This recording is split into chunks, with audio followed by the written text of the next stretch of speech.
Welcome back to another episode of the Casey Campbell podcast. Casey Campbell with you, of course. Pleased to be joined by Taylor Hoar. How's it going?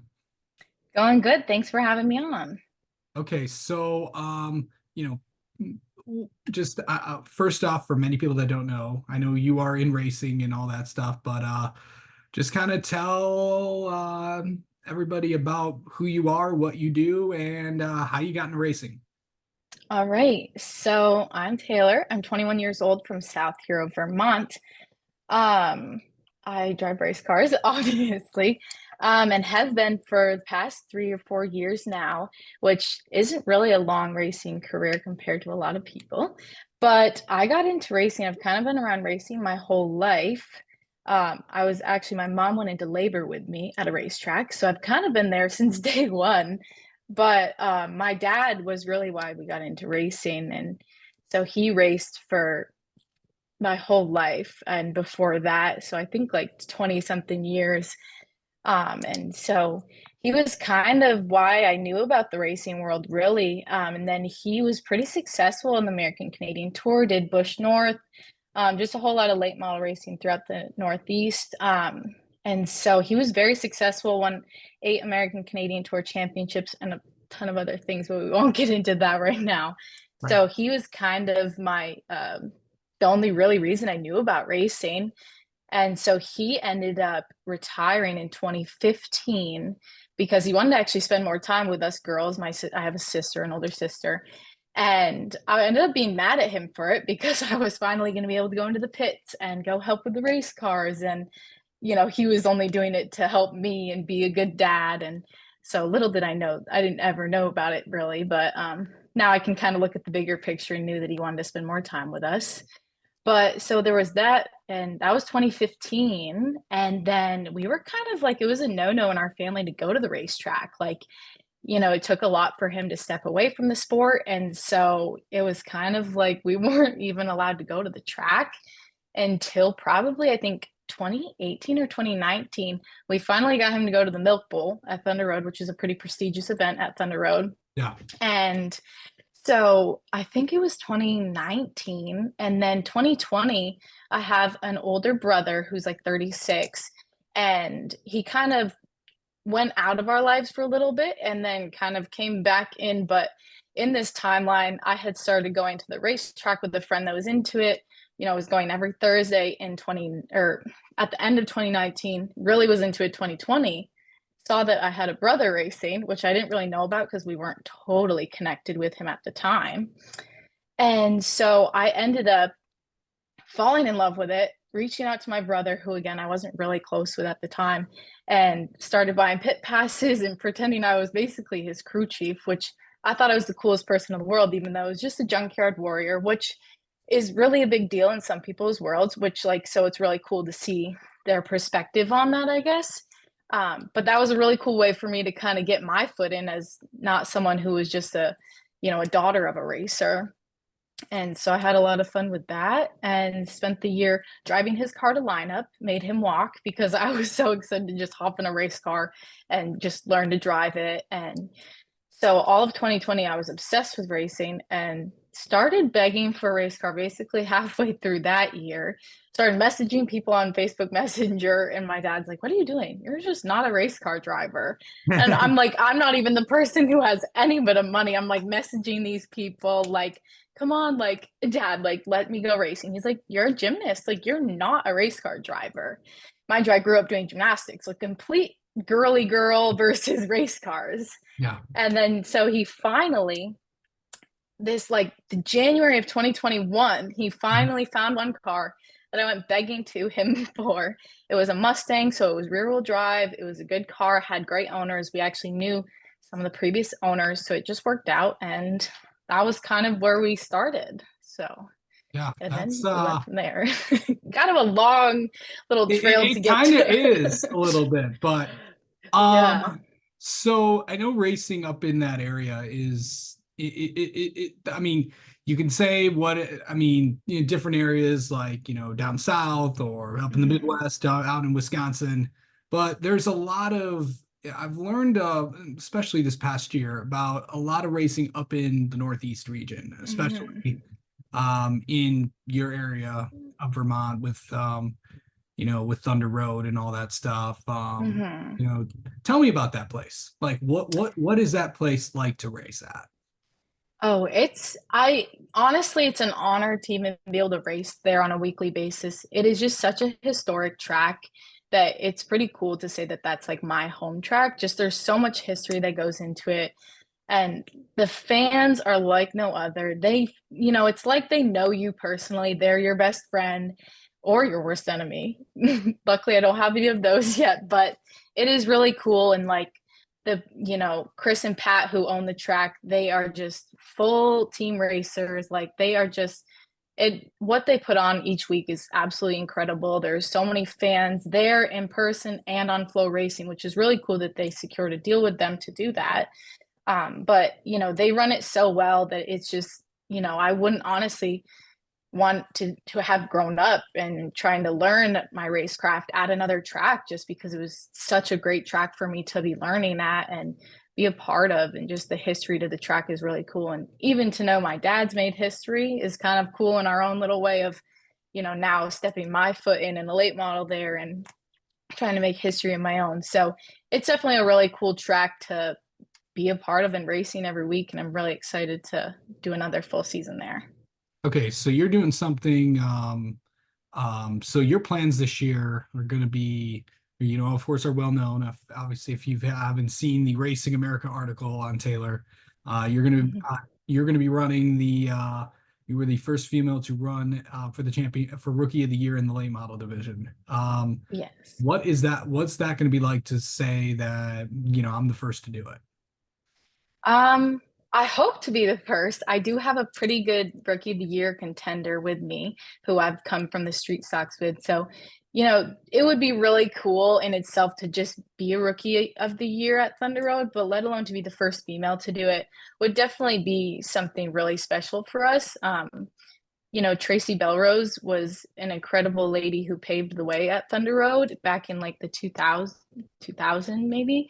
Yeah. And so it would be cool because there hasn't really been much history made since her time. And so it would definitely mean a lot to me. And it would just be a really cool fact, just knowing how historic Thunder Road is. And just to be able to accomplish that would just be awesome in itself and mean a lot too.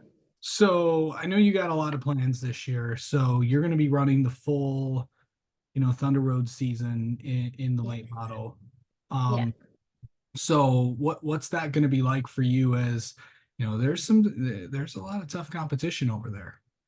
Yeah, and it's only getting tougher. A lot of people are coming out of kind of a part-time schedule going full-time racing. So it's not getting any easier by the day with the names coming out, but it's going to be a challenge, no doubt about it. We're going to be there every Thursday, and it's going to be tough physically and mentally. And we've got a lot of really good competitors, which, some people might look at that as a threat, but I kind of am going into it as looking to learn from them.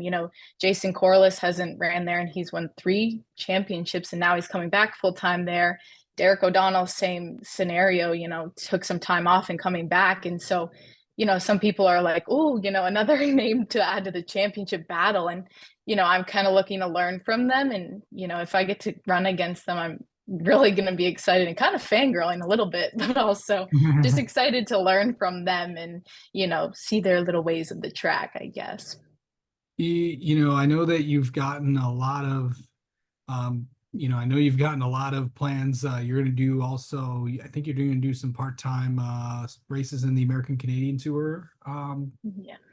So what's that going to be like to, I know they come out here for a little bit, but Yeah. what's that going to be like to race in that? It's gonna be a lot of work for us because a lot of times, we race Thursdays and then a lot of the races are Saturdays. So kind of gonna depend on how the Thursday night goes if the car stays in one piece. But it's pretty cool to have raced an American Canadian Tour race, but also to hopefully race more. Just because my dad was very successful in that tour. So it is pretty cool for us and a lot of people that know about us. And it's also just cool in itself because the racers are so incredibly talented on the tour. And, it's just only a way for me to keep learning. And, I'm running against the best. And so, to have a good race against them is really awesome for us. And to have made a few starts with them last year was really cool for us to do and for me to learn and, race against some of these really big names in the American Canadian Tour. But it's definitely going to be a lot for us to go from Thursday night to Saturday. So we're just going to hope it goes well and just keep learning. Any other tracks do you plan on hitting this year? Yeah, so we'll do all the ACT race at Thunder Road, but then I think we might do two or three possibly at White Mountain Motorsports Park in New Hampshire, and then possibly again two or three at Oxford in Maine. So kind of just keeping the same tracks that way I can keep learning because Oxford or White Mountain and Thunder Road are kind of similar, but Oxford is definitely on a totally different level, working with patience and not necessarily something you have to work on too much at Thunder Road and White Mountain. So those are kind of where we're going to be hitting our schedule, and time doesn't really allow us to go too many other places. So Yeah. that's kind of where we're going to try for. Yeah, what's going up to White Mountain, what is that like for you? I love it there. It's really, first of all, the drive there is absolutely beautiful. So it kind of calms you down for race day. If you go to Kangamangas Highway, it's absolutely gorgeous and you're just through green mountains. So it kind of gives you a little zen before you go racing. But the track in itself is so fun. It's pretty forgiving. So that's where I did all my Tiger starts too. It's a really great place to learn.